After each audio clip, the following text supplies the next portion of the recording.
লালগোলা থেকে হিলি, মুর্শিদাবাদ থেকে বালুরঘাট, বাংলাদেশে অনুপ্রবেশ চলছেই, কিন্তু যে তথ্য উঠে আসছে তা মারাত্মক। এরা কেউই ভারতে নতুন নয়, নিয়মিত যাতায়াত করে বাংলাদেশ ভারত। লালগোলার ভবানীপুর থেকে গ্রেফতার 4 বাংলাদেশি। নাম খাইরুল ওরফে বাবু, ময়ন সিং, আসাদুল শেখ ও এমদাদুল শেখ। এদের দুজনের বাড়ি বাংলাদেশের চাপাই নবাবগঞ্জ জেলায়। বাকি দুজন এসেছেন বাংলাদেশের রাজশাহী জেলার গোদাগাড়ি থানা এলাকা থেকে। ভগবানগোলা স্টেশন থেকে ট্রেন ধরে দক্ষিণ ভারতে যাওয়ার কথা ছিল এই 4 জনের। পুলিশ সূত্রে খবর, এই 4-5 বছর আগেও এরা ভারতে এসেছিল। এই একই রুটে দক্ষিণ ভারতে কাজ করতে গিয়েছিল, কিন্তু এবার রাজ্যের পুলিশ তাদের ধরে ফেলে। কিন্তু রাজ্যের পুলিশ এখনো জানেন না এদের সঙ্গে আরও কেউ ভারতে ঢুকেছে কিনা।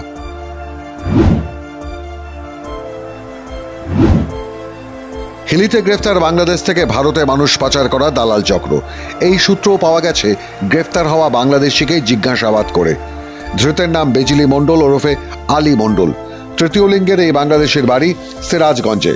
তাকে জিজ্ঞাসাবাদ করে জানা যায়, হিলির ডুমরন এলাকার বাসিন্দা কুশ বর্মন টাকার বিনিময়ে তাকে ভারতে ঢুকিয়েছে।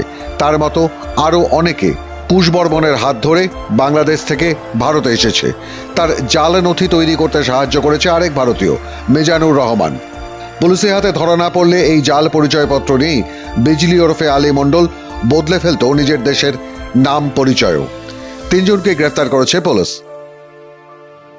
তাকে জিজ্ঞাসাবাদ করে আমরা জানতে পারি সে বেশ কিছুদিন আগেই আমাদের এপারে এসছে এবং সে বাংলাদেশের তেলকুপি এলাকা সিরাজগঞ্জ, সেখান থেকে বিলং করে।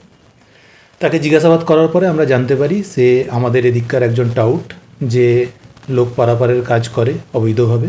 তার নাম হচ্ছে কুশ বর্মন। তার বাড়ি ডুমরন, হিলি থানা এলাকায়। তাকে আমরা ইন্টারসেপ্ট করি এবং তাকে জিজ্ঞাসাবাদ করে জানা যায় যে সে বেশ কিছুদিন ধরে এই ধরনের লোকজনকে এপার ওপার করার কাজ করে এবং তাদের ফোর্সড ডকুমেন্টস, বিশেষ করে আধার কার্ড এবং অন্যান্য আইডেন্টি কার্ড তৈরির কাজের সাথেও সে যুক্ত। তাকে জিজ্ঞাসাবাদ করে আমরা জানতে পারি ডুমরনেরই আর একজন বাসিন্দা, যার নাম মিজানুর রহমান, বয়স 25 বছর। সে মূলত তার একটা কম্পিউটারের দোকান আছে এবং সেই কম্পিউটারের দোকানে এই কুশের মাধ্যমে যে বিডি ন্যাশনালরা এপারে আসে তাদের ছবিগুলো কালেক্ট করে এবং সেখান থেকে তাদের ফোর্সড ডকুমেন্ট তৈরি করে। তো সেই ইনপুটের উপর আমরা ওয়ার্কআউট করি এবং আমরা রাতের মধ্যেই ডুমরন থেকে সেই মিজানুর রহমান তাকেও ধরি এবং তার দোকানের যে যন্ত্রপাতি আছে সেগুলো আমরা সিজ করেছি এই কেস কানেকশন। 2 ক্ষেত্রেই যে ছবিটা সামনে আসছে তা হলো, বাংলাদেশিরা নিয়মিত রোজগারের আশায় বেআইনি পথে ভারতে ঢোকেন, কয়েক মাস থাকেন, কাজকর্ম করেন, তারপর কেউ কেউ ফিরে যান দেশে, কেউ আবার থেকে যান ভারতে।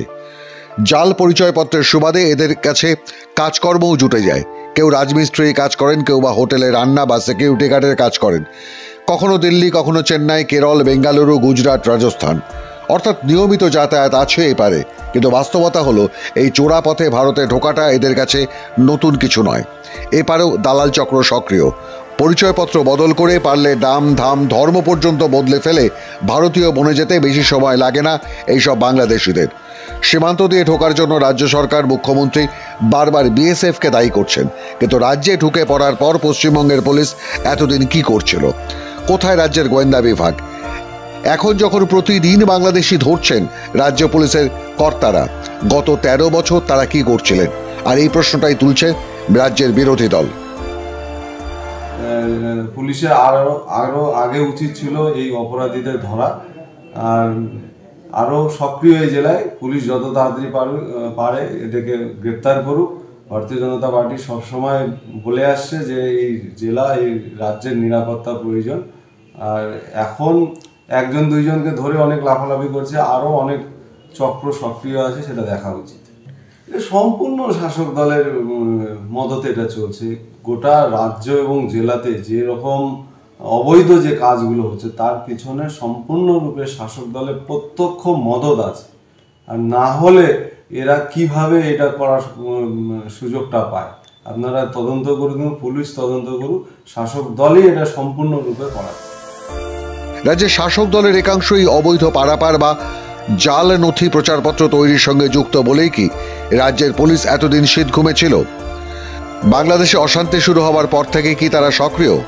এই বেআইনি পরিচয়পত্র বদল করা বাংলাদেশিরাই কি তৃণমূলের জয়ের প্রধান কাণ্ডারি হয়ে উঠছেন দিনে দিনে? বদলে যাচ্ছে পশ্চিমবঙ্গের ডেমোগ্রাফি বা জনসংখ্যার বিন্যাস? মাধ্যম ব্যুরো রিপোর্ট।